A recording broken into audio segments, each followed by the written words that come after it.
Hello and welcome. Today I want to ask you, have you had a bad day? I know the answer because we all have. But how do you react when you have that bad day?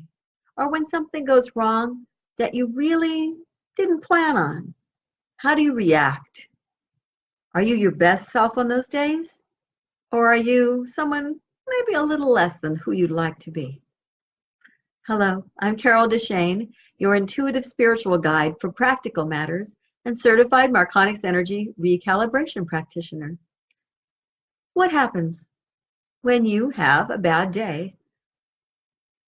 First, let's look at what your best self is so we can see maybe what it's not.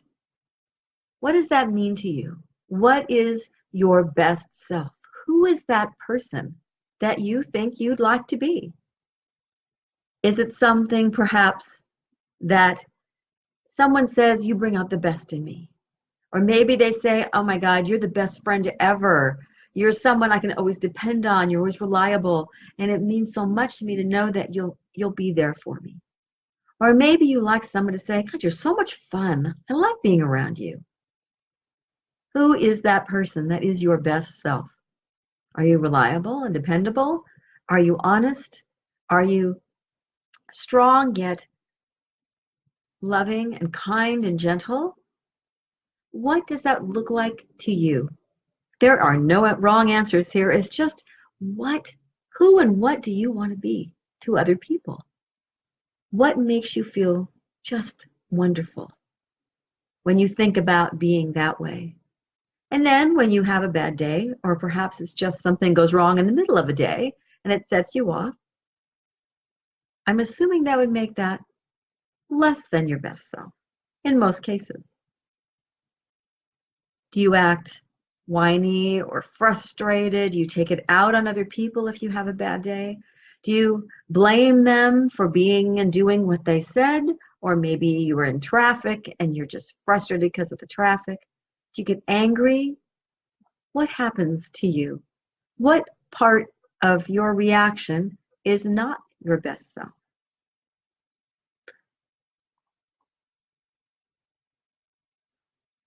I bet that the best self does not mean the angry and upset part. I'll bet it means more than that. I remember being a kid and thinking, oh, I really hate going to this stupid restaurant. They don't have anything I like to eat here. What's the matter with them? And I remember that little child who wouldn't eat hardly anything except for hamburgers and ketchup and French fries. That was who I was at the time. And I got whiny. I was a whiny little kid. I wasn't really horribly bratty. I didn't do anything awful, but I was probably a little annoying maybe because of that. I didn't really rebel very much, but I was a little whiny. And I hear that echo once in a while because I don't really act out in anger very often. Nowadays, not my best self is more acting out in frustration. People, traffic, things frustrate me more than anything else in my bad way. So how do you react? That's your go-to reaction on a bad day. Do you get frustrated? Do you get angry? What do you do? So that'll help you move forward.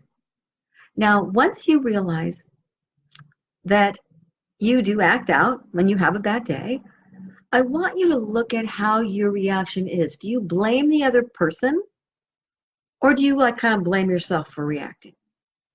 If you blame the other person, then you are saying, however you act, I should say, is how I'm going to react. So I'm giving you all the control on how I'm going to feel. If you, for example, the other person, if they start acting nasty or mean or they say things you don't like and you get upset, you're giving them that control over you and that power over you to make your day good or bad.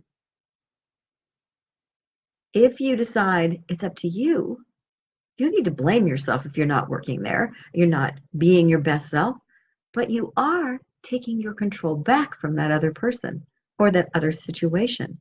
You're bringing it back to you. And now, logically, you're thinking, yeah, I want control over my own life. We do react to people. That's normal. We're human.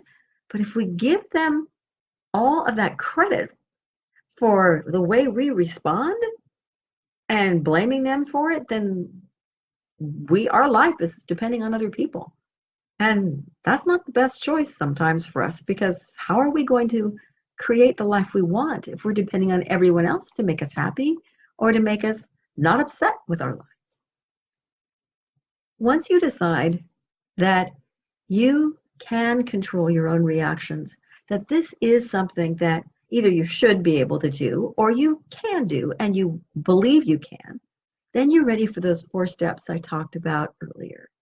If you want 4 steps to be able to be your best self, even in maybe the worst day, here we go. The first step I already talked about. Be aware when you're not being your best self. Be aware that you are being maybe critical or frustrated or unhappy or something. That's not who you really want to be. And if that's as far as you can go for a while, that's fine. That's great. Become more aware. It's the first step in anything. But once you're ready, you can move beyond just being aware.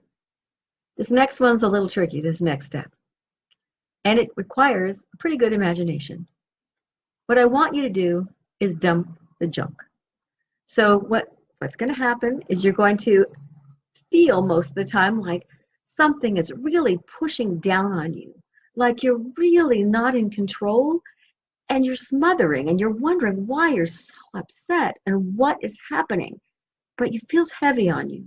So you're going to pretend like this heavy feeling and what's happening is this big heavy cape on top of your head and it's weighing you down.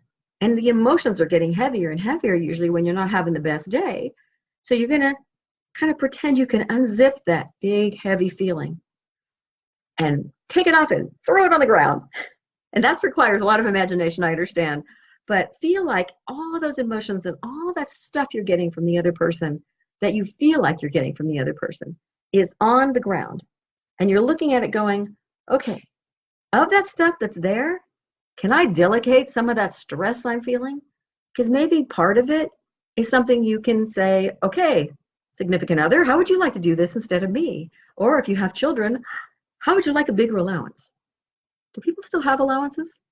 Anyway, here you go. This is your job now. So if it's taxes, obviously the significant other, or maybe you hire H&R Block to do it because it's a stress. You don't need it. You react poorly to it. It's not your best day. So you decide, I can delegate this piece. But once you get that heaviness off of you, you're going to find that your mind stops spinning. It's going to slow down. The chatter in your head is going to slow down. And all of a sudden, you'll have peace. You'll start being able to breathe easier.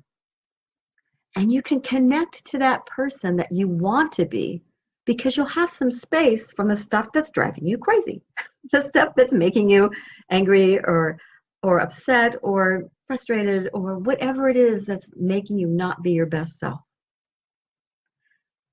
And once you've been able to connect to that person that you want to be, you can act as if you already are that person. So you'll take on those emotions and you'll feel like, I can be that wonderful person that I've decided I wanted to be. So going back to the very beginning of this video, who did you want to be when you thought of yourself as your best self? Who is that to you? Now you can pretend like you are that. My old minister used to say, fake it till you make it. And I'm sure it's been told a million different places, but she would say, choose again if you don't like what you just chose. So if you don't like the way you're acting, think of that best self. Step into her shoes or his shoes and see if you can't, how would that person respond now? And see if that doesn't work for you. And lastly, the 4th step is to let go of that expectation of how that other person or that situation is supposed to be. Because if you can come from that wonderful breathing and connection to your best self, you'll be able to be fully present with them without expecting them to do something for you or be there for you in a specific way. And you can just be fully present. And when you're fully present, another person can breathe better. They'll start realizing that if they're upset, they'll start calming down because you're not feeding that energy. And things will just get much calmer all the way around in both sets. So if you want to be your best self, first, you got to know what that means. You have to look into it for you so that when you're not your best self, it's pretty clear and you understand what's going on. And then from there, take back your control, take back your power, and know that you have total control over how you feel, no matter what anybody else does around you. And go ahead and look at those 4 steps. Become aware when you're not acting in alignment with your best self. Visualize taking off that heavy, heavy feeling of whatever's happening to you. Drop the cape, or whatever you want to do, have it lifted off of you by an angel or something.